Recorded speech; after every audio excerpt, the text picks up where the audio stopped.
So I'm here at the bus stop to drop off my kiddo right there. And it's not getting clear. He's right there. He doesn't want me standing next to him. And I'm also with Bernie right now with his new coat. This is after I drop off my other son to the airport. I witnessed something that I can share and people can learn a lesson from. So as I was saying goodbye to my son at the airport, we heard a thud. And then we turn around and there's this lady on the ground, plank style, with her luggage next to her, tumbled over.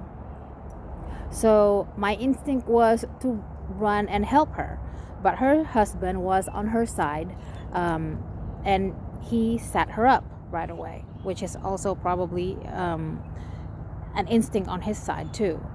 But and she was saying, may I sit down for a while, let me just sit here. But the husband was in a hurry to get her up.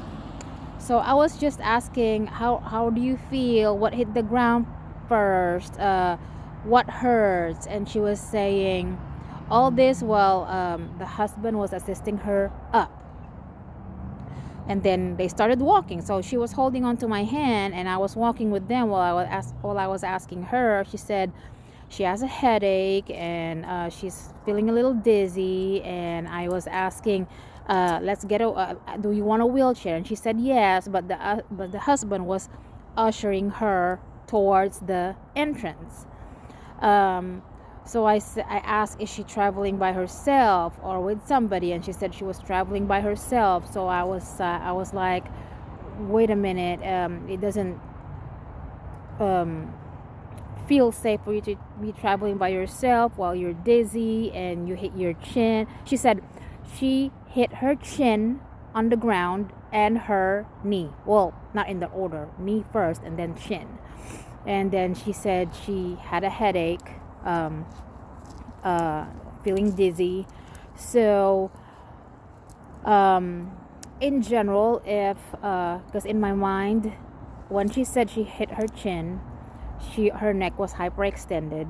In those kinds of injuries, initially, yes, your instinct is to help, but if it's hyperextended like that and she's starting complaining of headache and feeling dizzy, I would think to immobilize her neck.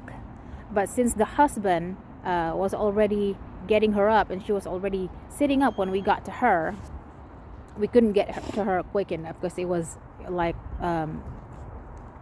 30 feet away. For those kinds of instances, you have to immobilize the neck or the head for that matter. So I told her, if you start having some numbness or tingling in your hands or your feet, to let the crew know in the plane or any staff know in the airport. So I just asked the husband, or told the husband kindly to make sure she gets a wheelchair.